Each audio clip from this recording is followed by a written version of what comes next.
বাংলাদেশ ক্রিকেটে যেন দুর্দিনের শুরু হলো।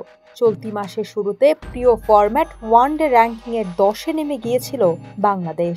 সংযুক্ত আরব আমিরাতের পর পাকিস্তানের বিপক্ষে সিরিজ হেরে এবার টি-20তেও একই দশা লাল সবুজদের।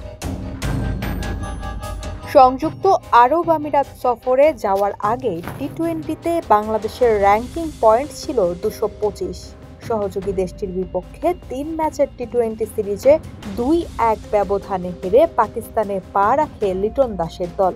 সেখানেও ঘুরে দাঁড়ানোর গল্প লিখতে পারল না লাল সবুজরা। হান্সা, যেখানে বিলাসিতা ও আরাম মিলে এক অপূর্ব স্বপ্নে। আমাদের বিলাসবহুল লবি ও উষ্ণ আতিথেয়তায় শুরু হয় আপনার স্বপ্নের অভিজ্ঞতা। আরামদায়ক রুম, শান্তির স্পর্শ আর মনোমুগ্ধকর দৃশ্য আপনার জন্যই তৈরি। বৈচিত্র্যময় খাবারের স্বাদে মুখরোচক অভিজ্ঞতা, বন্ধুদের সঙ্গে অবিস্মরণীয় মুহূর্ত।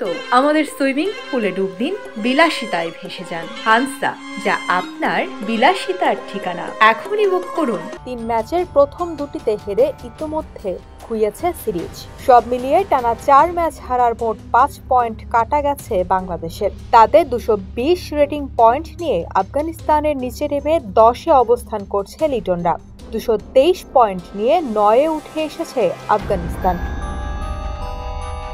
পাকিস্তানের বিপক্ষে সিরিজের শেষ ম্যাচ হেরে হোয়াইট ওয়াশ হলেও অবশ্য 11তম স্থানে নেমে যাওয়ার শঙ্কা নেই, কারণ 11তে থাকা আয়ারল্যান্ডের পয়েন্ট 202। তবে সহযোগী দেশের বিপক্ষেও সিরিজ হারে আরও অবনতি হওয়ার শঙ্কা উড়িয়ে দেওয়া যাচ্ছে না।